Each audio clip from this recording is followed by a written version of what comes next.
My name is Josh Kice. I'm the owner at Ink and Drink, I guess is my job title. Kind of wear all the hats all at once, every day, nonstop, which is great. But I got into the industry through a buddy's company back in the day when I was in college studying graphic design and sculpture. And since then just kind of fell in love with making t-shirts and designing for t-shirts and the apparel industry and what it has to offer. Opened officially just over a year ago, which would have been March of 2023. We've been in our space since March of 2021.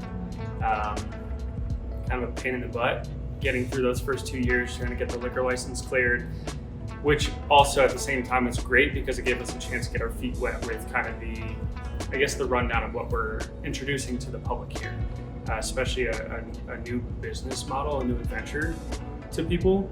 It takes a lot to kind of get a tangible form of what we're doing here into the hands of the public. So we did our best to use those first 2 years of not being open to really dive in and be well equipped for the time that we were able to finally open. Yeah, so Ink and Drink is a DIY t-shirt printing bar, kind of similar to what Paint and Sip has done through the years, and combining a creative space and creative experience with cocktails and mocktails and beer and all that. The inspiration behind it, I guess, was just my love of t-shirt printing and graphic design and having kind of a tangible 3D product at the end of a creative experience. By the time I thought of this, I had been screen printing for 8 years, probably for 7 years, and always really enjoyed sharing with customers what it took to produce their stuff. I enjoyed training new employees on best practices and finding new ways to produce really high quality stuff. And through that, was trying to come up with how I wanted to run my own shop and do something a little bit different. And of course, went through iteration after iteration, kind of starting with inviting customers in to watch us print their stuff for them. But if we're doing a large production run, they're not going to want to sit here for 4 or 5 hours just watching us sweat. It's not as fun as as what this is today. So it kind of went through some evolutions and development to become having customers engage in the process of screen printing and have a chance to kind of produce their own and print their own stuff. Hopefully giving them an appreciation for what this industry has brought to the table and what most people have in their closets and graphic tees and the like. Yeah, so you guys got here and we were in the middle of doing creative meeting, which on the back end side of things is a huge focal point for us because we do all of our own artwork.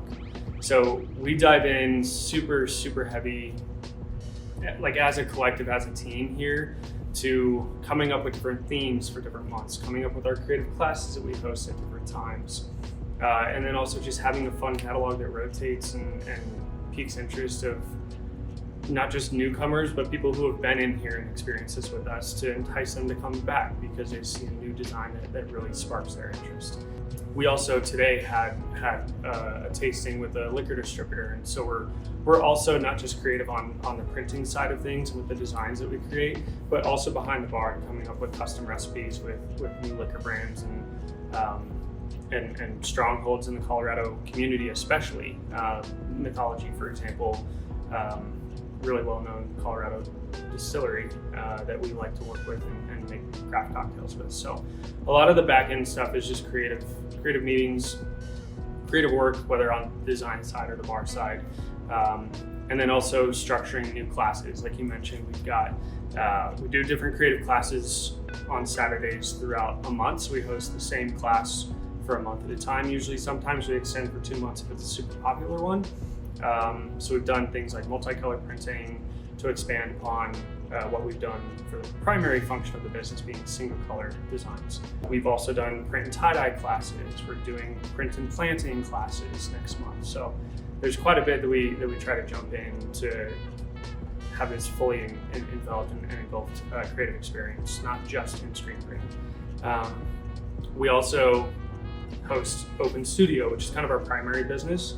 What we most often are doing, where it's just kind of open door policy. People can walk in as they please. If they're walking by and want to jump in, cool. If they plan to come in, great. If they RSVP, all the better.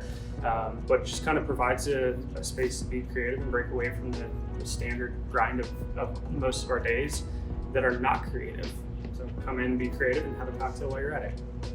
Yeah, we do contract screen printing, not as our primary function, of course. The event side and kind of experiential side comes first and foremost for us. But we do like to work with certain clients and kind of picky about who we take on, so that ideally we can work on a repeat basis with those clients and really be directors of how their apparel can and maybe sometimes should go based on what we know their needs to be, what we know their response has been from orders that we've done for them in the past, and knowing their clientele. So it's more than anything for us on our contract side. We're trying to be consultants, we're trying to be designers for them, we're trying to be sourcing, we're trying to source the right material for their garments, and then also come up with the right printing solutions for them on top of that, and be the experts that they don't have on their staff, right? That's why they're hiring us.